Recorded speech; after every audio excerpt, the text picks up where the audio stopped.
Saudari-saudaraku terkasih, selamat pagi semua. Kita semua punya ibu, punya mama kan? Kita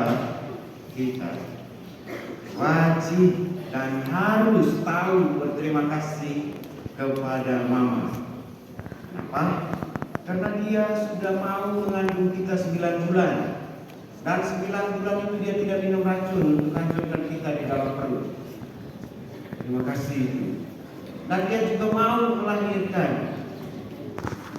Setelah melahirkan dia juga mau menyusui kita, menjaga, merawat, dan membesarkan kita. Maka kita punya kewajiban untuk berterima kasih kepada Tuhan.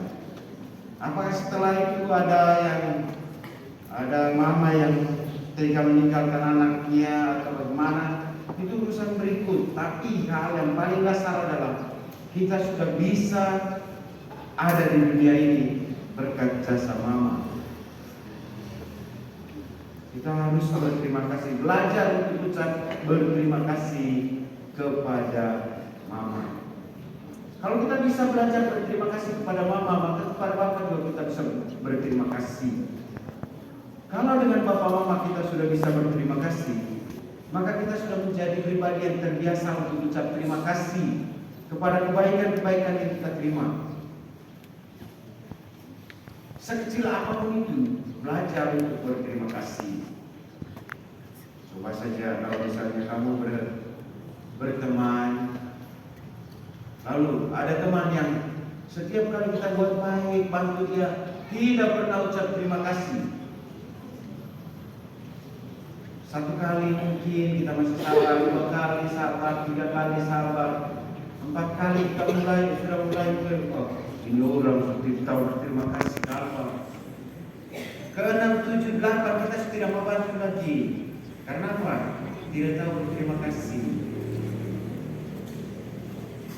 Kita juga harus tahu berterima kasih kepada Tuhan. Meskipun Tuhan itu tidak membutuhkan ucapan terima kasih kita, tetapi sebagai anak yang tahu diri, anak yang tahu tata krama, sopan santun, maka kita pantas dan layak untuk selalu mengucapkan terima kasih. Salah satu ungkapan terima kasih kita adalah seperti ini. Kita berterima kasih kepada Tuhan karena kita boleh merayakan hari ulang tahun yang ke-20.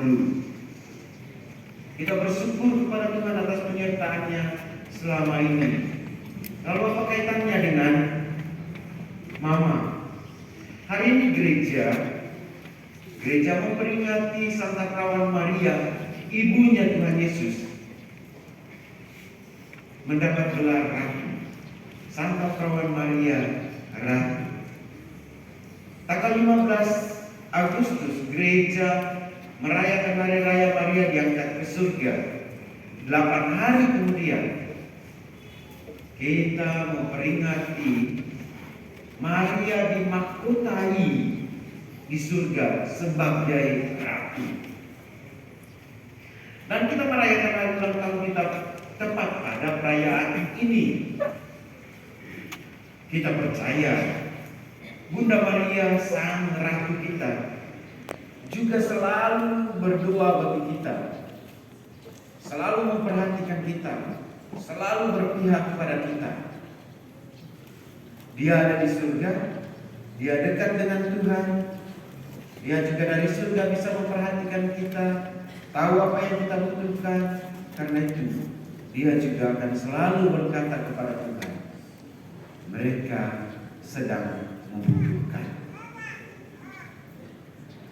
Sebagai anak-anaknya kita mesti belajar juga, belajar dari dia untuk bisa menjadi anak-anaknya Tuhan yang baik. Kenapa kita mesti belajar untuk menjadi anak-anaknya Tuhan yang baik? Karena Tuhan akan memakai kita, akan mengutus kita yang masih duduk di bangku pendidikan para siswa. Sekarang kamu sedang dipersiapkan supaya suatu ketika kamu akan menjadi utusan Tuhan. Kamu akan dikirim oleh Tuhan untuk melakukan satu tugas yang telah Ia siapkan bagi kamu. Tugas itu penting dan kau harus bisa melakukannya. Supaya bisa melakukannya, mulai saat ini engkau harus bisa menyiapkan dirimu supaya menjadi pribadi yang mampu, yang punya skill, yang bisa diandalkan, bisa diharapkan. Oh, ada SMA misi, semua pasti beres. Ada anak SMP misi, pasti beres itu. Ada anak SD misi, aman itu, tidak ada kacau-kacau. Orang harus begitu, punya pemikiran begitu, punya konsep begitu. Sebut anak misi, mereka harus langsung tahu anak-anak itu adalah anak-anak baik. Dan tidak mudah, tidak sekali jadi. Ada proses pembentukan untuk membuat kita menjadi anak-anak baik. Sebagaimana Gideon dalam bacaan pertama tadi, meskipun dia bersembunyi, tetapi malaikat Tuhan tetap datang dan berkata kepadanya, "Pergilah, engkau diutus.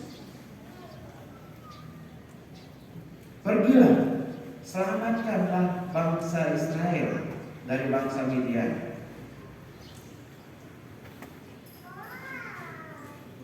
Gideon mungkin merasa bahwa saya ini bangsa dari suku yang terkecil kan, saya masih muda kan. Tidak, ini tugasmu sekarang.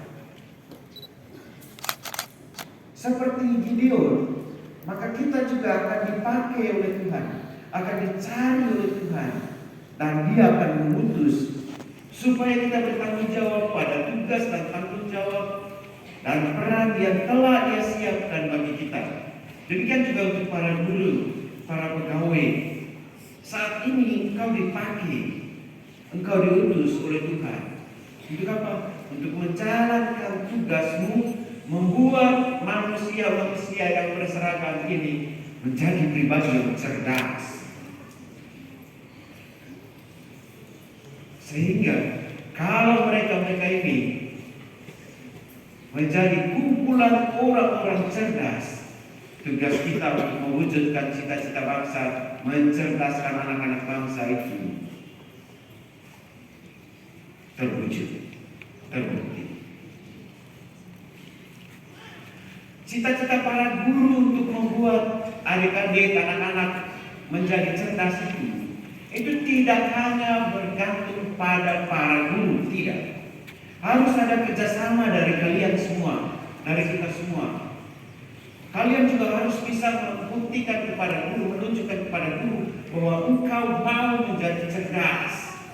Dengar baik-baik apa yang mereka ajarkan, belajar baik-baik, belajar bersama dengan mereka, supaya apa yang menjadi tujuan kita semua, adakan lembaga pendidikan ini bisa terwujud. Anak-anak Kaimana menjadi kumpulan anak-anak yang cerdas, menjadi kumpulan anak-anak yang siap pakai di segala bidang. Anak-anak yang kumpulan anak-anak baik. Karena apa? Karena mereka mau belajar, mau dengar para guru, dengar orang tua, dan yang paling penting juga dengarkan Tuhanmu. Tuhan akan memakai engkau. Dan ketika tiba saatnya Dia memakai, tidak punya alasan lagi engkau berkata bahwa saya tidak siap, saya masih muda, saya belum ini, belum itu. Tidak ada. Saatnya dipakai. Maka saat itu engkau harus tampil. Sebelum saat itu datang, ini kesempatan bagi kita untuk menyiapkan diri baik-baik, mempersiapkan diri dengan baik. Dengan cara apa? Belajar, rajin ke sekolah, rajin baca buku, rajin membaca, sehingga kalau punya handphone yang bisa Google itu, Coba cari bacaan-bacaan yang bisa kau baca. Kau minat baca novel, bacalah. Kau minat baca sejarah, baca. Kau minat apa saja, baca. Kenapa? Dengan membaca, kosakata kita menjadi lebih banyak. Akhirnya kita menjadi tahu cara membaca. Memang itu dengan istilah memang, bukan memang. Ya toh, kita menjadi tahu kapan E itu dibaca E, kapan E itu dibaca E. Itu kan terbiasa. Biasa membaca, biasa mendengar. Itu bagian dari belajar. Selain itu kita juga bersyukur karena Tuhan mengizinkan kita untuk menjadi bagian dari yayasan persekolahan pendidikan Katolik ini, entah sebagai siswa, pegawai atau para guru. Kita bersyukur. Jangan melihat ini suatu kebetulan atau biasa saja. Tidak. Kalau kita melihatnya suatu kebetulan atau biasa saja, maka kita menjadi pribadi yang tidak tahu berterima kasih, tidak tahu bersyukur. Tetapi kalau kita melihat ini sebagai suatu berkat, suatu anugerah, kita akan menjadi pribadi yang tahu bersyukur, tahu berterima kasih. Dengan begitu kita akan menjadi pribadi-pribadi yang memiliki sesuatu. Entah itu pengetahuan, pengalaman, atau juga mungkin material. Maka dengan memiliki sesuatu kita masuk dalam kelompok orang kaya. Dalam Injil tadi menarik sekali itu. Orang kaya suka sekali masuk ke dalam kerajaan surga. Kalau begitu kita tidak boleh jadi kaya. Apakah begitu? Tidak. Menjadi kaya boleh. Apa yang membuat orang kaya tidak bisa masuk ke dalam kerajaan surga? Saya buat menceritakan lagi cerita yang sudah lama.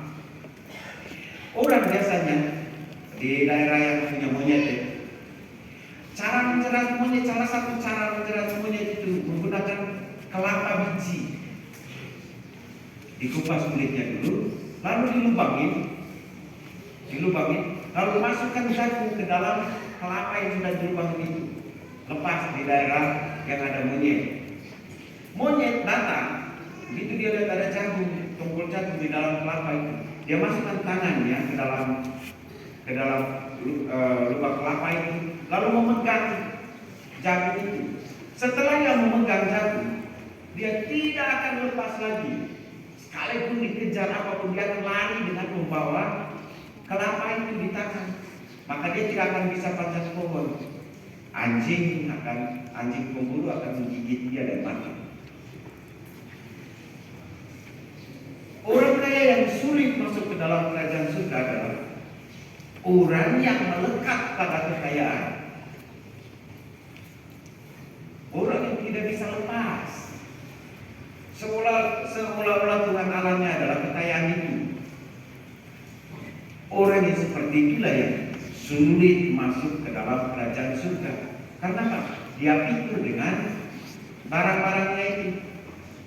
Akhirnya, ya memang dia tidak bisa terlepas. Dia tidak bisa menyelamatkan diri seperti monyet tadi. Dia sudah pegang jagung itu meskipun itu berbahaya. Karena kerakusan dan juga karena kelekatannya pada barang itu, maka dia nyawanya melayang. Itu yang dimaksudkan dengan apa yang dikatakan oleh Tuhan Yesus tadi. Orang kaya sulit sekali masuk ke dalam kerajaan surga karena kebanyakan orang menjadikan kekayaan itu sebagai dewanya, sebagai Tuhannya. Kita yang sudah mengenal Tuhan, jangan menjadi pribadi yang seperti itu. Kita harus boleh memiliki apa saja, tetapi jangan jadikan yang bukan Tuhan itu sebagai Tuhan. Tuhan harus tetap Tuhan. Barang lain harus tetap menjadi barang. Kalau kita bisa melakukannya itu, maka peluang kita untuk masuk ke dalam kerajaan surga dan bergabung dengan Bunda kita, Santa Perawan Maria Ratu ini juga terbuka.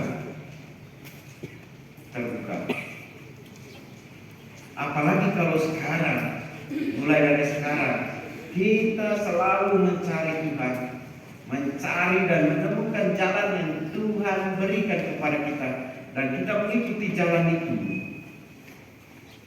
Upah kita ada. Upah kita bukan hanya kehidupan kekal, melainkan mulai dari sekarang kita akan mendapatkan berkat demi berkat, dari berkat yang satu ke berkat yang lain. Yang terpenting adalah kita terus berusaha agar kita tetap menjadi anak-anak Tuhan, selalu menyadari betapa besar cinta Tuhan kepada kita, dan selalu menyadari bahwa kita memiliki ibu. Selain ibu yang melahirkan kita juga memiliki ibu rohani, ibu yang melahirkan Tuhan kita, ibu yang dihargai oleh Tuhan Yesus sendiri. Maka kita sebagai pengikut Tuhan Yesus juga harus menghargai dan menghormati ibu itu, sebab ibu itu tidak pernah berhenti berdoa untuk